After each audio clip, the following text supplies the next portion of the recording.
Donc sur le sujet, aurait-elle dû croquer la pomme? Le pour sera défendu par M. Engel et le contre par M. Lamy.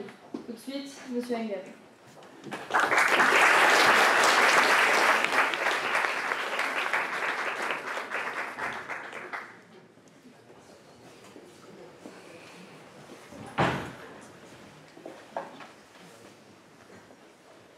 Aurait-elle dû croquer la pomme? Sous un premier sens, cette question signifie qu'elle l'a fait, qu'elle s'est délectée du fruit défendu. Mais il faut alors se poser la question de savoir si cet acte était légitime. A-t-elle bien fait de croquer la pomme? Je ne pourrais pas parler de croquer la pomme sans citer nos égéries originelles. Vous l'aurez compris, j'appelle à la barre ce soir Ève et Blanche-Neige. Ève l'a croqué, nous le savons tous, et dans un élan de partage communiste, elle a pu faire bénéficier à Adam de partager cette pomme. Nous connaissons tous les conséquences de cet acte qui leur a valu à tous deux d'être expulsés du paradis. Mais n'était-ce pas là un mal nécessaire? Oscar Wilde disait « Le seul moyen d'échapper à la tentation, c'est d'y céder ».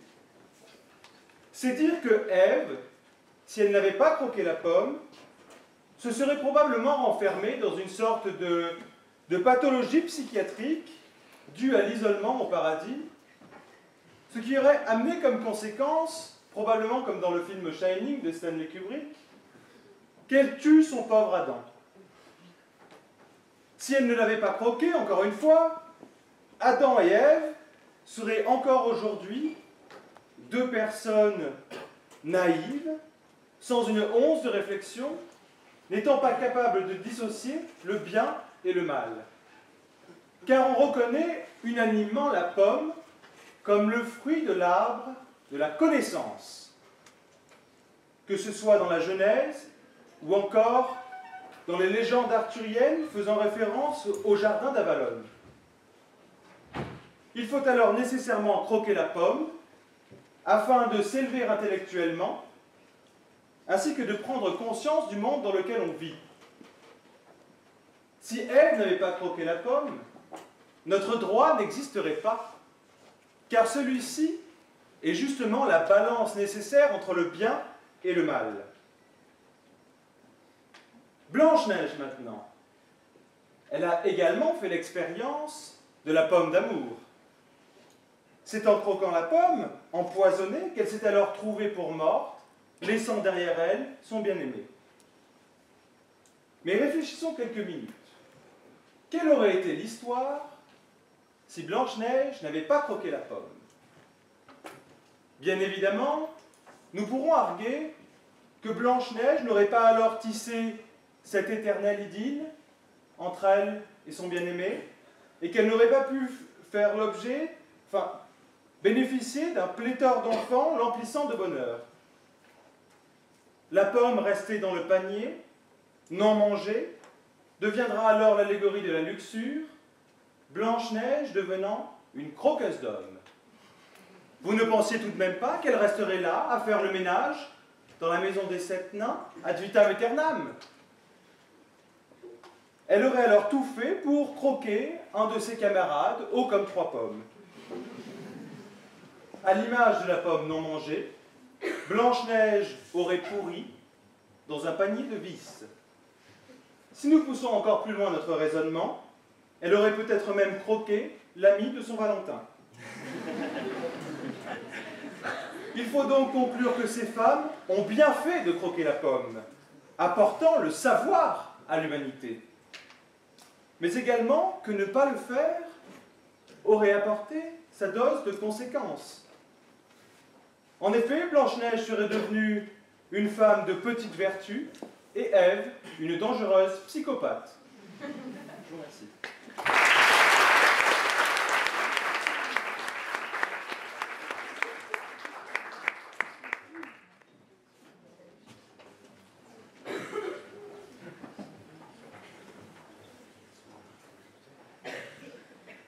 Peuple de Démosthène, ce soir, je vais te conter une histoire.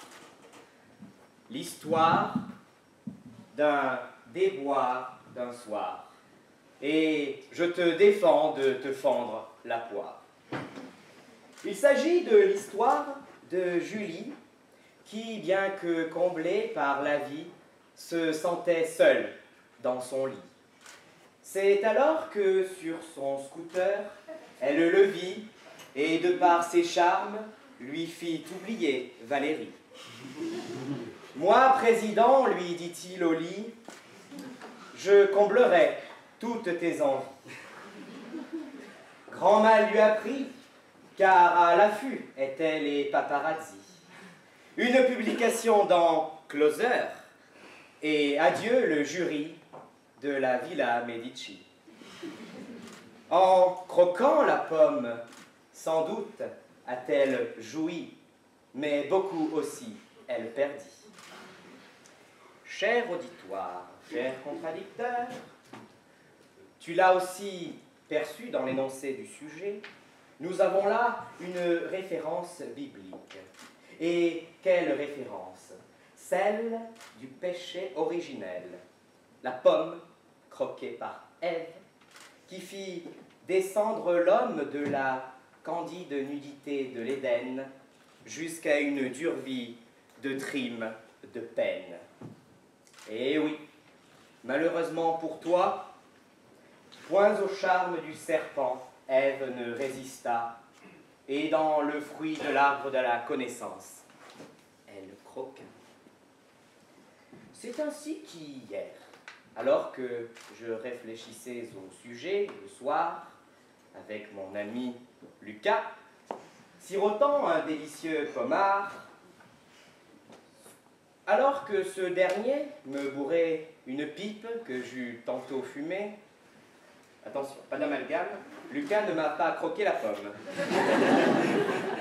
Me vint une réflexion à la connotation, ma foi, fort douteuse. Je me dis, et si Ève, au lieu de croquer la pomme, avait croqué la banane? Elle aurait bien fait, car, sans doute, en échange, se serait-elle fait croquer l'abricot. Mais attention, cher auditoire, ne vous faites pas avoir par l'apparente légèreté de l'énoncé, car derrière cette métaphore se cache la grave question de la capacité de l'homme à user avec sagesse de son savoir.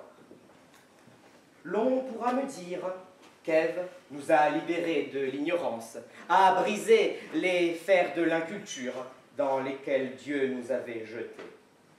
Que c'est grâce à elle que notre histoire est ponctuée de découvertes, d'avancées scientifiques, de progrès social, d'iPhone 5S. Oui, nous parlons de pommes, je ne crois pas me tromper. De toutes ces choses qui font que notre condition si vile soit plus douce en cette basse terre. Bien entendu, mais la question est hautement plus profonde que ceci. Que pouvons-nous reprocher à Ève, au final? Elle n'a que goûté un fruit dont on lui avait vanté les mérites. Elle a pris ce que son environnement lui offrait de plus accueillant, dans un élan tout simplement innocent, mais point aux conséquences ne se souciant. Vous l'aurez perçu derrière mon propos, là est la prophétie de François Rabelais. Science sans conscience n'est que ruine de l'âme. Oui, cher auditoire, ce n'est pas parce que le fruit est beau qu'il n'est point pourri à l'intérieur, qu'il n'est point empoisonné. Demandez à Blanche-Neige ce qu'elle en pense. Et si Ève fut la première à croquer la pomme trop hâtivement, l'humanité eut tôt fait de l'imiter. Ainsi sont les hommes, toujours avides d'avoir ce qu'ils n'ont pas. Et pourtant, un tien, se dit-on, vaut mieux que deux tu l'auras. L'un est sûr, l'autre ne l'est pas. La Fontaine. Ce trait humain, s'il a conduit à d'innombrables avancées, fut aussi la source des plus grands maux de l'humanité, et à notre perte pourrait un jour nous mener, car risque et compagnon de progrès. L'ami. Le risque est d'abord celui qui touche à la nature. Il est le risque le plus grand que la science ait fait peser sur notre existence. Car si Einstein nous a offert la relativité générale, il nous a aussi donné la fission nucléaire. Celle-ci, si elle a mis fin à la dernière guerre, fait toujours peser le risque de perdre notre belle Terre. Le risque est ensuite celui qui touche à notre société. C'est une nouvelle fois une trop grande envie d'avoir qui a conduit à nos heures les plus noires. Exemple récent, c'est en croquant à pleines dents la pomme du profit que les loups de Wall Street bouleversèrent notre économie. Le risque est également celui qui touche à notre liberté. Oui, du progrès découle le confort. Plus on en a, plus on en veut encore. La liberté devint à abattre. La sécurité devint notre cloître. Nous sommes chez George Orwell en 1984. Le risque est enfin celui qui touche à notre être biologique. Oui, la science nous a fait prendre le dessus sur maintes maladies. Mais combien d'innombrables peut-elle créer aussi? Et il n'est pas loin le temps où l'homme, ne se plaisant plus dans sa condition, bouleversera son génome. Me direz-vous, l'on n'en est pas là. Je vous répondrai, bienvenue à Gattaca. J'aperçois du coin de l'œil la négation de mon contradicteur qui me dit, il est fou de plaider ainsi, qui me dit qu'il faut croquer dans la pomme de la connaissance pour que l'homme sans cesse n'avance. Croquer, oui, croquer, mais croquer, n'est-ce pas là cet acte violent, brutal, de la pénétration des incisives dans la chair tendre de la pomme? Si, c'est bien cela, la violence, la rapidité, l'irréflexion. D'ailleurs, en art, croquer un dessin signifie n'en faire qu'une esquisse rapide, irréfléchie. Peuple de Démosthène, je ne plaide pas devant toi l'immobilisme. Je plaide devant toi Sophia, la sagesse. Je plaide devant toi Phroénis, la prudence. Car ce sont là les deux valeurs cardinales qui nous font connaître le logos si cher à Héraclite d'Éphèse. Ce logos, grâce à qui nous avançons dans le respect du cosmos. Contentons-nous de ce que nous avons. Marchons pas à pas. Nos désirs, par la raison, maîtrisons pour ne point passer de vie à trépas. Avant de croquer la pomme, déshabillons-la, car c'est là qu'à l'homme son meilleur elle offrira. Ève a voulu trop en avoir, et qu'à cela ne tienne, tout elle perdit. À ne point se contenter des fruits de l'arbre de la vie, son plus gros défaut à l'homme elle offrit. Vivez si n'en croyez, n'attendez à demain, cueillez dès aujourd'hui les roses de la vie. Ronsard. Alors, peuple Démosthène, imagine avec moi, où nous serions en ces temps-là, au bord d'un lac, aux eaux de diamants, humant un air, sentant le printemps, sur un parterre de fleurs, étendus nus, à siroter de l'arbre de la vie le jus. Croquer la pomme, jamais elle n'aurait dû. Je vous remercie.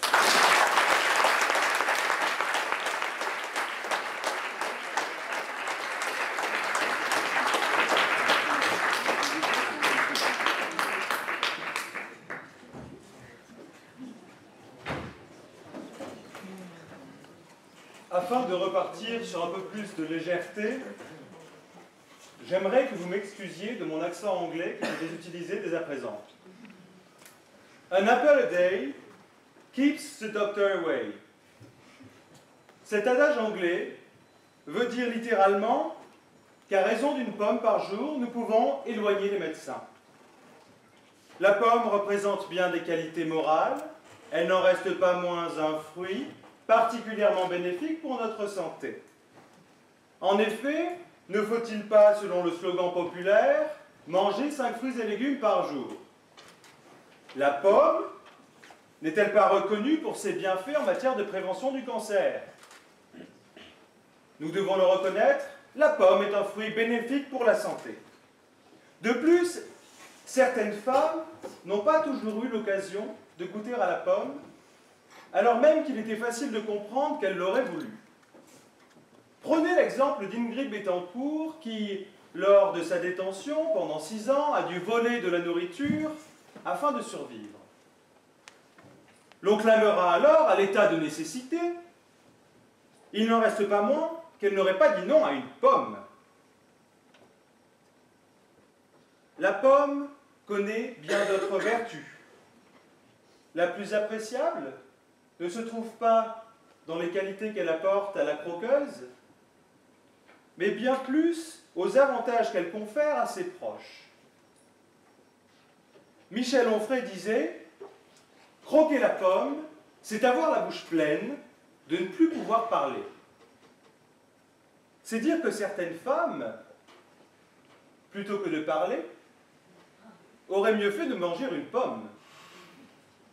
L'exemple le plus emblématique est sans doute celui de notre bien-aimée Nabila, Ève des temps modernes, qui en mangeant une pomme se serait peut-être en prise d'un certain mutisme et n'aurait alors probablement pas décroché son téléphone. Imaginez la tranquillité de notre société si elle avait eu pour réflexe d'uniquement croquer le fruit du savoir.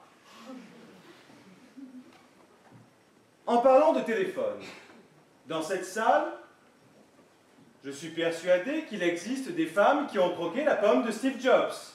N'est-ce pas? Il doit y en avoir beaucoup. Serait-ce alors péché que de se munir d'un objet technologique dont le symbole est une pomme croquée? Mais bien sûr que non.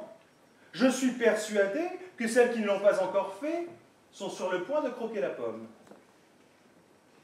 Steve Jobs a alors créé un objet pour les unir toutes, un objet pour les gouverner toutes, un objet pour les amener toutes et dans les ténèbres les lier. L'idée de Steve Jobs ainsi que de sa pomme était donc une quête vers le pouvoir. Cette quête, nous pouvons la retrouver dans certaines femmes qui n'ont pour objet que de croquer la pomme du pouvoir.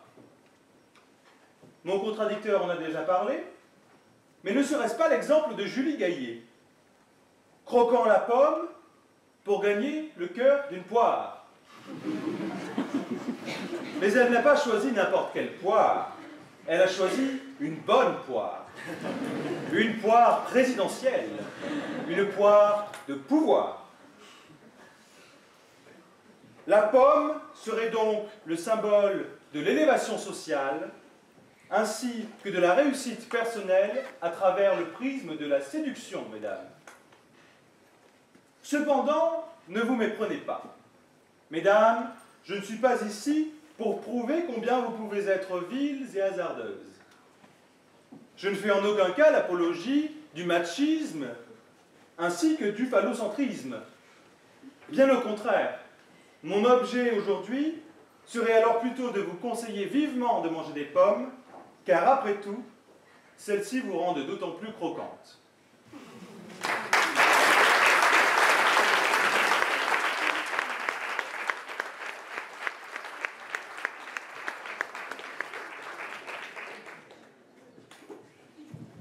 Alors Newton, est-ce qu'il aurait dû croquer la pomme qui lui est tombée sur la tête?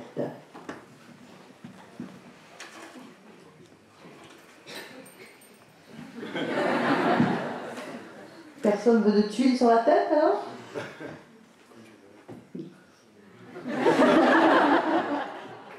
Apparemment, nous sommes assez inspirés. Nous sommes surtout très polis entre nous.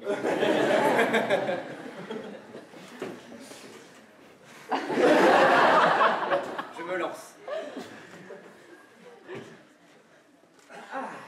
En voilà une bonne pomme. Celle que de nombreux virent tomber, mais dont un seul se posa la question de pourquoi.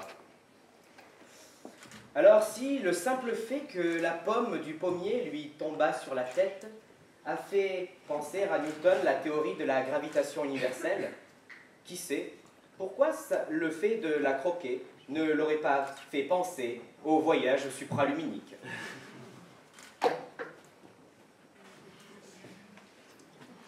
Je rejoindrai moi. Car il reconnaît lui-même que la croquer serait peut-être plus bénéfique, en ce sens que le fait qu'elle tombe sur sa tête lui a permis de découvrir la loi universelle de la gravitation. Peut-être qu'en la croquant, il aurait découvert bien d'autres choses. Qui sait? Je laisse la question planer. Alors finalement, sans le péché, si je retiens un peu ce que vous avez dit tous les deux, même si vous avez défendu des positions différentes, sans le péché, point de sexualité, et sans sexualité, point d'histoire. Est-ce exact? À l'évidence, oui. Imaginez un peu qu'Adam et Ève n'enfantèrent pas Caïn et ses frères. Qu'est-ce qui se serait passé après? Adam et Ève auraient croupi comme deux vieux croutons à s'entrecroquer bananes et abricots.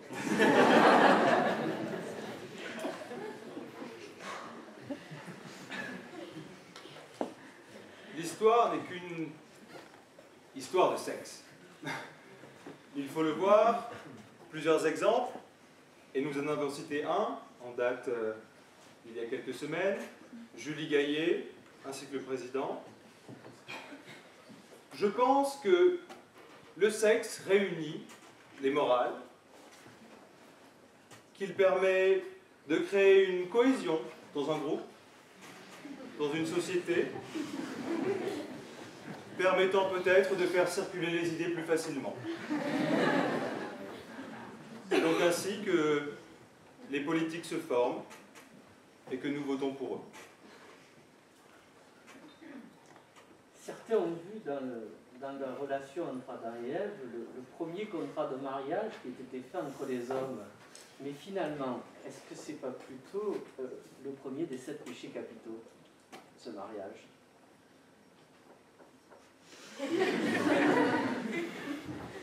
Assurément, je t'en prie. Personnellement, je ne parlerai pas de mariage, car par mariage, il faut entendre obligation. Peut-on considérer qu'Adam et Ève avaient toutes ces obligations, l'un envers l'autre? Étaient-ils solidaires dans leurs dépenses? Je ne pense pas. Je ne parlerai pas de mariage, mais donc uniquement de péché capital, en effet. Eh bien, oui et oui. Un mariage, bien entendu. Un mariage, pourquoi? Non pas au vu du droit, puisque, assurément, à cette époque, la notion était encore nébuleuse. Mais un mariage de fait, oui, car je ne suis pas d'accord avec vous, cher contradicteur. La solidarité existait bel et bien, et le respect aussi, et la fidélité aussi, me direz-vous, ils n'avaient pas trop le choix. Le péché, oui, et c'est l'évidence, et ce sont les écrits de la Genèse qui nous le disent, c'est le péché originel, le fait de manger le malus, la pomme, qui est ainsi traduite, est bien le symbole de la luxure. Si je vous suis bien tous les deux, si Ève n'avait pas croqué la pomme, il ne serait pas descendu du paradis, donc il serait tout nu. Donc comment aurait fait Dolce Gabbana pour inventer une mode unisexe?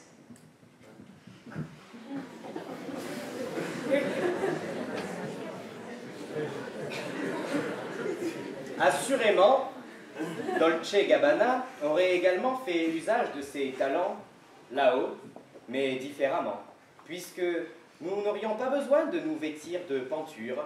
Il se serait sans doute tourné vers la coiffure. À mon sens, il n'aurait pas fini nu, mais mort. En effet, comme je l'ai expliqué, la solitude aurait amené ces deux êtres-là à développer certaines pathologies psychiatriques.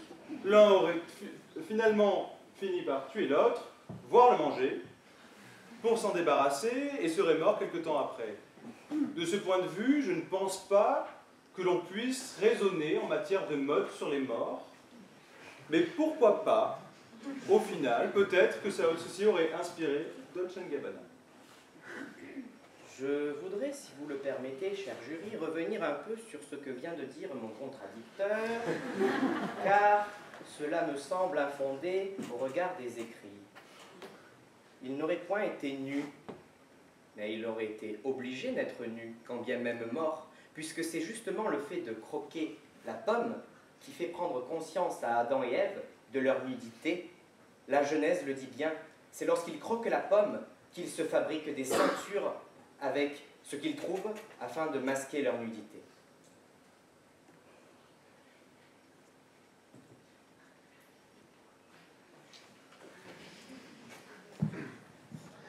Ève, alors, elle était coquine ou gourmande?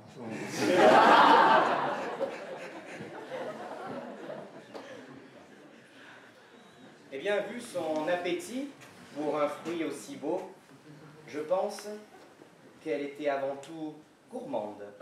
Gourmande de croquer la banane d'Adam, puis d'en boire le lait.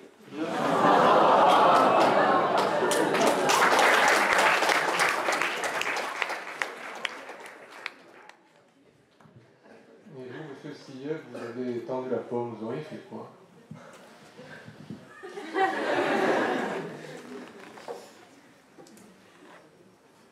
Je n'ai pas de représentation picturale d'Ève dans mon esprit. Je dirais qu'il dépendrait de son apparence. Mais si je dois considérer qu'il s'agissait de la seule femme, j'aurais bien entendu pris la pomme, je l'aurais mangée goûtument, et les conséquences auraient été les mêmes. Que répondre à cette question?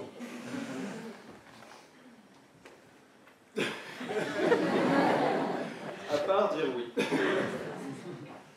Vous n'auriez pas renoncé à la croquer. Je n'aurais pas renoncé à la croquer, non. Donc vous n'auriez pas été libre. Vous auriez été à servir une femme toute votre vie. À moins que je n'arrive à la servir avant.